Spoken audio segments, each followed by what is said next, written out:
Wrong week to quit sniffing glue.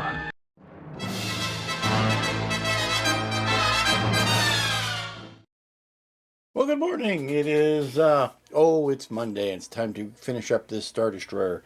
And I had some comments over the weekend regarding the fiber optics and what do I do if I get paint on them. Well, there's three things you can do when you get paint on them. A, you can ignore it. B, you can clean it off. And C, you can nip the head of the fiber off. And I'm doing a little bit of all three of those things. I didn't get much paint, if any, on the important ones in the ditch there, the gully, for lack of a better term, because those are fairly well shielded. But take these, for example. Here we have, if I get in real close, you're going to see how ugly this work actually is, which is something nobody should have to live with.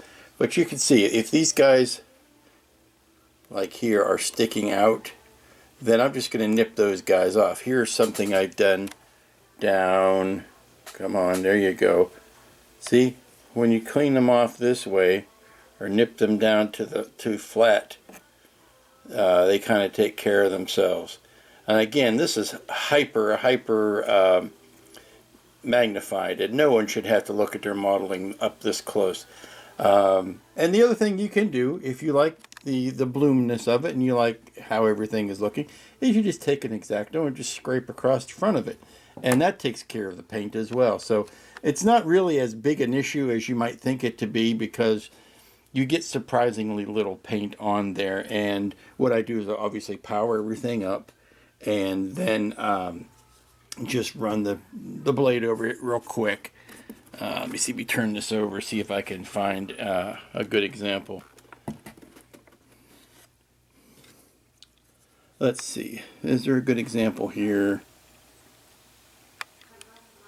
Yeah, there you go. Come on, zoom. There you go. See, sticking way out. So in a case like that, I would just take,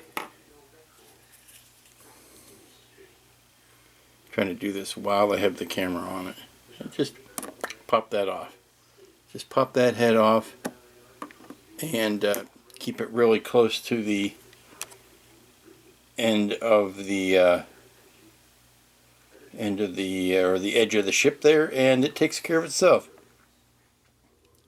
And now once I go through all that, actually before I go through all that, I'm going to do some more white passes on this to further break up these huge panels and give it this all. I like the look of it, I really do. I don't want the really stark white looking thing, but I can see where some spots, after sitting and looking at it for a weekend and coming back to it with fresh eyes, where it does need to be whiter in some places and some areas, and some things that are always going to be shadowed and shaded are always going to have that darker area to them. But I could see where some cases like this you might want to brighten that up a little bit.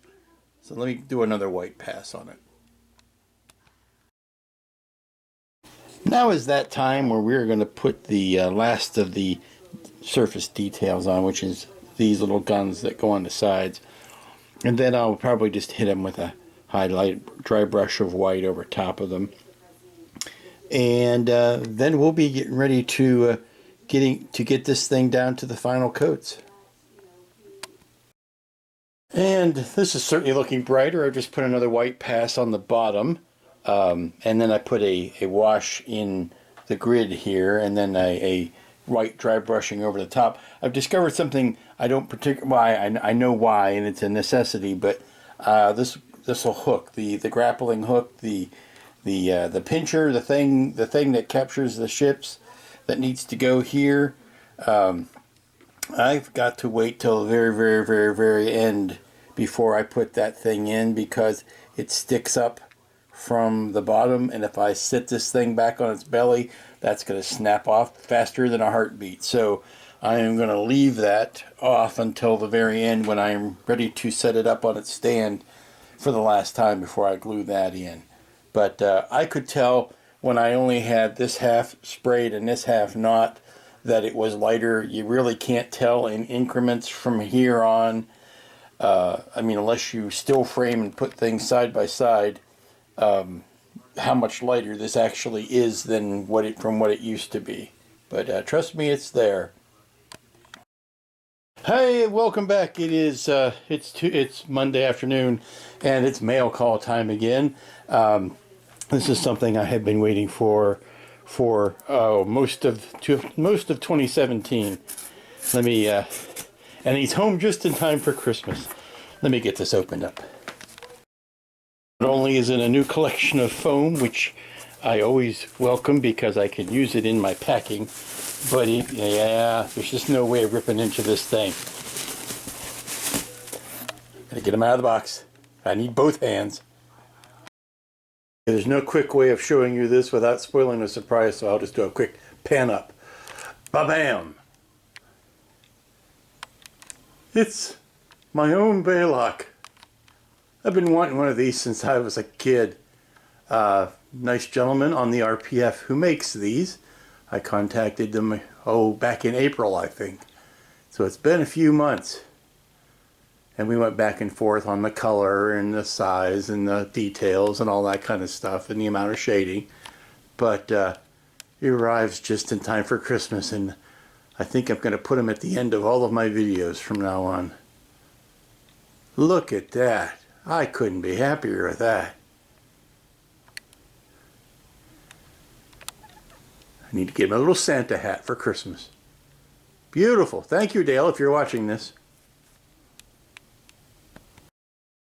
Okay, it's Tuesday, and I'm not getting a lot of work done today because I'm doing holiday stuff like shopping for Christmas presents and going to the old office Christmas party like the retiree I am. So not a lot getting done on the starter store today, but a lot getting done on the base. Now, it's had some good coats of black gloss. I've got the felt on the bottom. I shaved an inch off the height of these because I thought maybe after I put it on that it was sitting a little too tall. And as a last step, so as to protect the by the time I had all this paint and everything on it, when I went to put the pegs back in there, nice and snug now, so I don't think I'll need to glue those in, which is great because if I ever need to transport this in such a way that I need to take those out, I will be able to do so.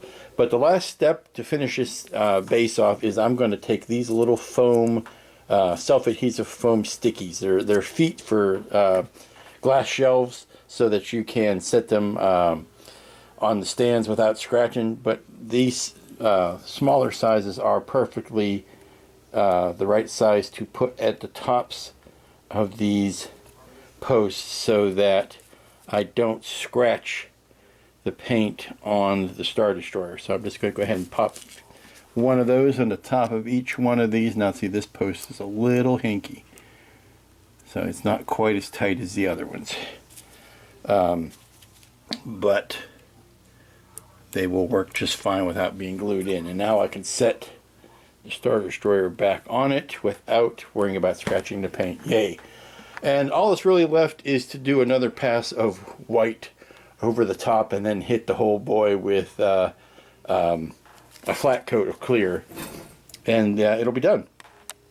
Yesterday I went through and I nipped off some of the bulbs so that you will don't get the blooming effect. It's one of the three ways of dealing with these after you spray paint over top of them. You can either try to clean them off with thinner, which I do that on some of them, and you can simply snip the heads off some other ones, which I've also done, or you could take an X-Acto and scratch the paint back off if it's on too thick, and I've done that as well. So a little bit of everything. And like I said, the results are getting harder and harder to tell, but I just put another white pass on the top, and I think this is where it's going to lay its final tones. So I will take another look, one last look at it in the morning and see if it does in fact need any more. But like I said, I'm happy with the shading on it now. So all it needs is a good flat clear coat. So that's what I will do in the morning, and then we will be able to call this guy done. Ladies and gentlemen, I present to you a finished Star Destroyer. Yay! Sitting nicely on its base. I've got the flat coat on top of it. It looks suitably lovely. I like the weathering. I didn't white it all out completely. Maybe you don't see so much of it here as you would in person, but it's there, which is kind of the idea. It shouldn't be so stark that it's going to knock you out from across the street. And of course, what good is it without lights on and everybody home? So go around the back here real quick, show you the business end. Well, not the business end, the engine end. The business end would be up front, but looking very snappy, I think.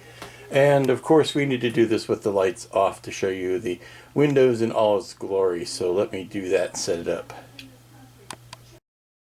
And here is same Star Destroyer with in the dark, and ba-boom, all the lights are on and everybody's home. And you can see where I have gone through and nipped off like the ends of those that were sticking out. Come on, focus. There you go. If I do this slowly, it'll stay in focus. Poosh. Look, bright yellow there. But they are not that yellow in real life. But they are warm, and these ones are cool, and these ones are kind of hanging in the middle somewhere. But I think it turned out well. I think it was worth all the belly aching and whining and complaining that I put into all of the hole drilling and the fiber stringing. It's suitable for a Christmas tree stringing up the lights. But there you go.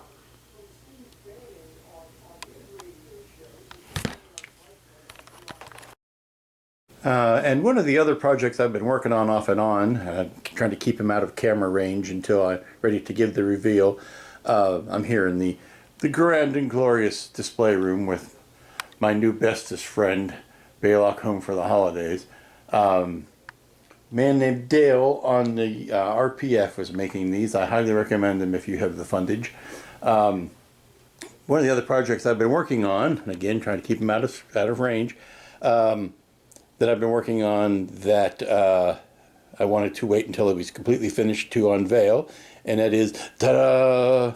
It is the Iron Giant bust. Now this was something that was made up, the parts were made up by Steve Neal.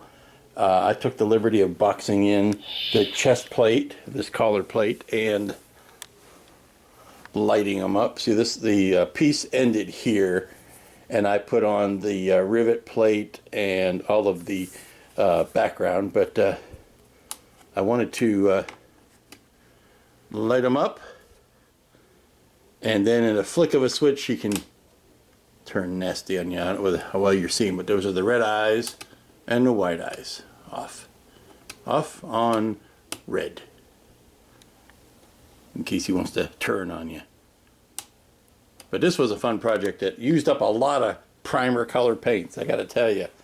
But and a little bit of scratch building from the box. But now all I need to do is come up with an appropriate shelf to display him on inside the studio here, or the display room. Hello and welcome back. It is Thursday. It is the gateway to the weekend. More importantly, it is Jedi Eve, as I call it. If I were still working tomorrow, it would be a religious holiday for me, as the new Star Wars movie is out tomorrow. So I finished up a Star Destroyer yesterday. That's all done.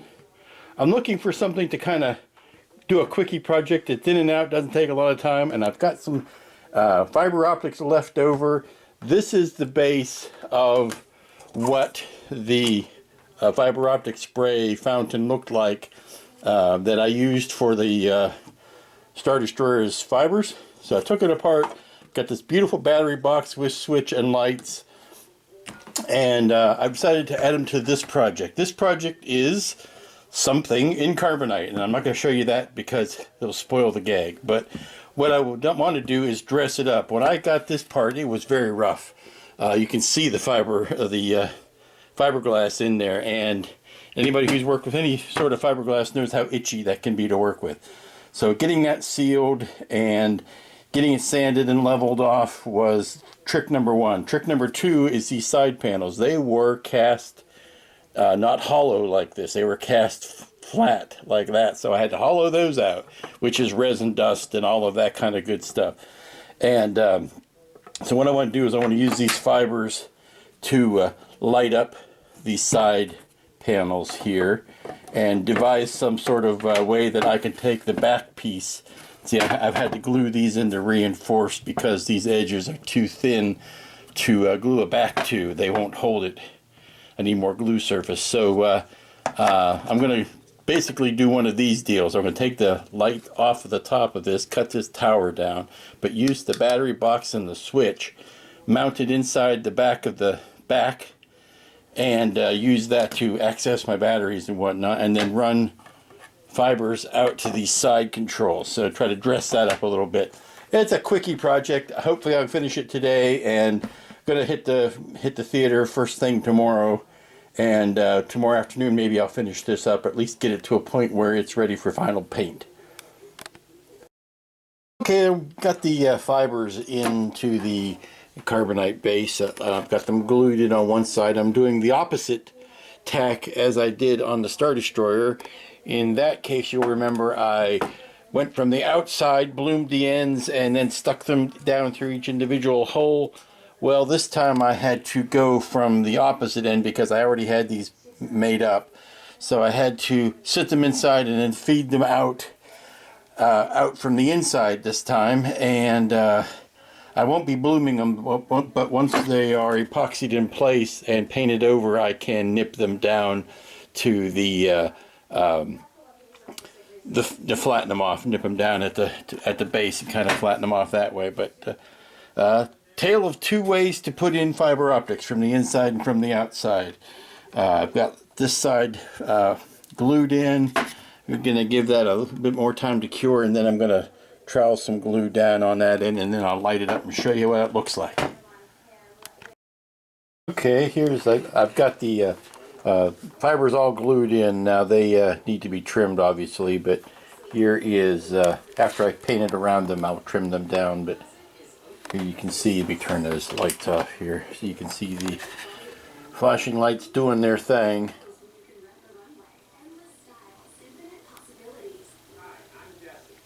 And they're just broken up enough by the three different strands that you get a nice little healthy blink. They don't all pulse and blink at the same time. And this was a nice way to use up some spare parts and scrap parts that I had left over. So now I just need to put it back on. Here's the back with the base of the fountain already in it. Now I'm going to be using these batteries and this switch. I'm going to cut that little part of the circuit board off of there. I'm not going to be using this battery, but I will be using those lights. So coming along, button this up tomorrow. And this is where we're going to leave this project for the week. I am back from watching the latest Star Wars movie, and what are you waiting for? Get out there and see it. I don't care when you're watching this video. Get out and see it. It's out now.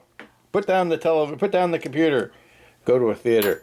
But I've got all the clamps on it. I've got the circuit in.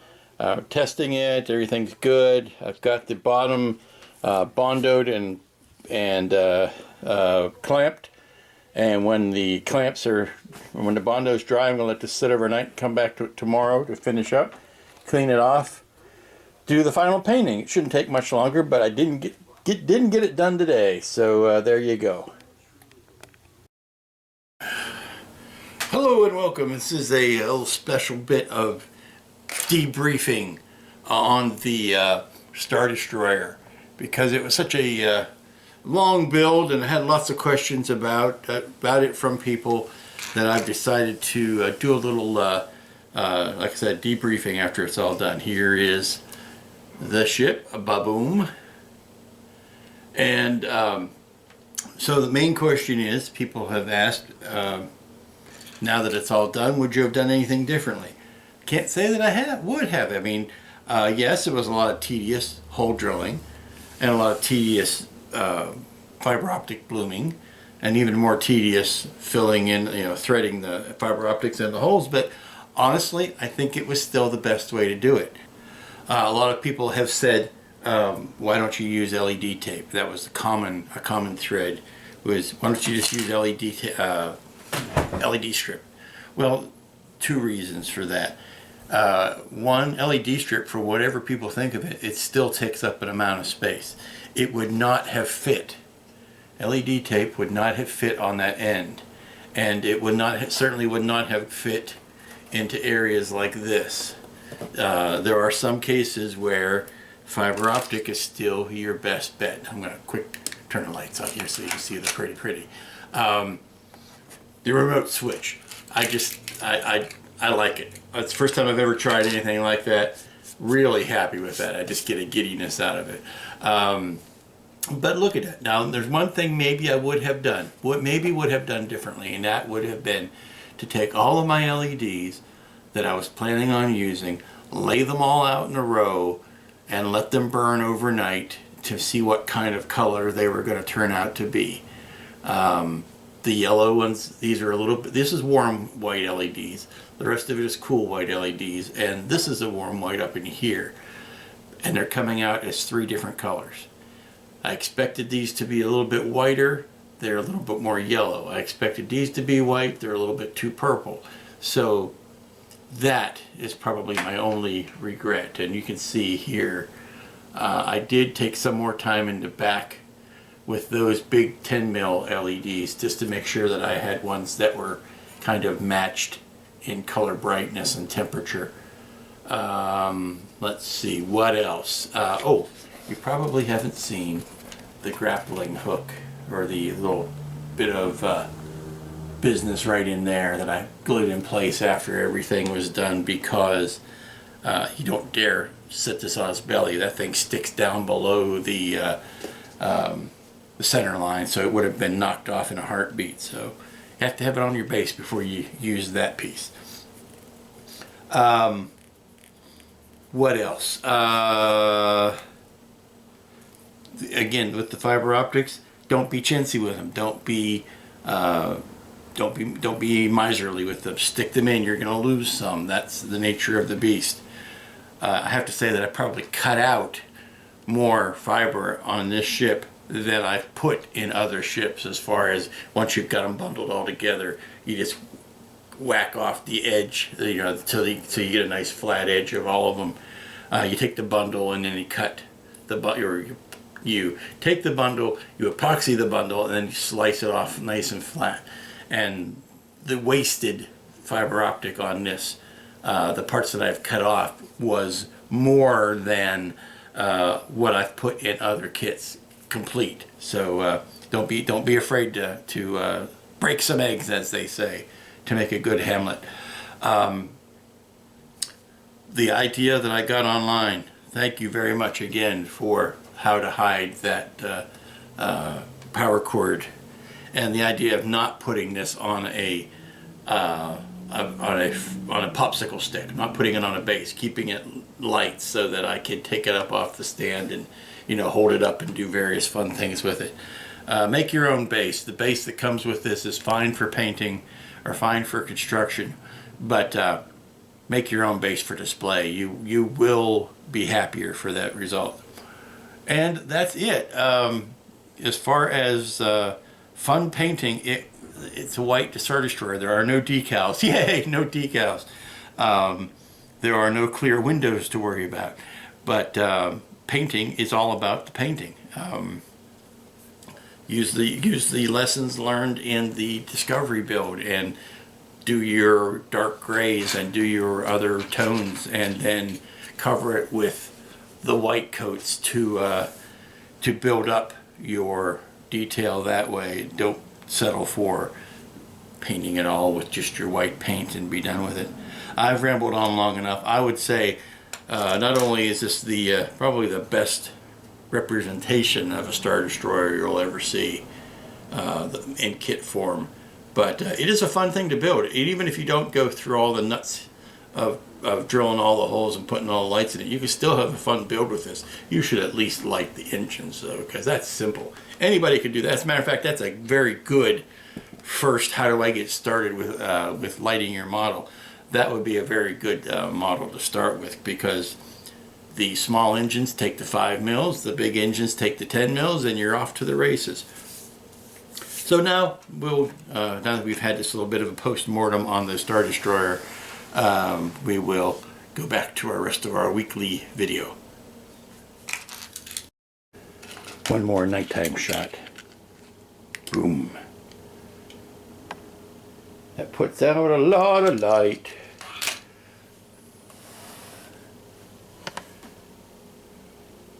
Engines and around to the front.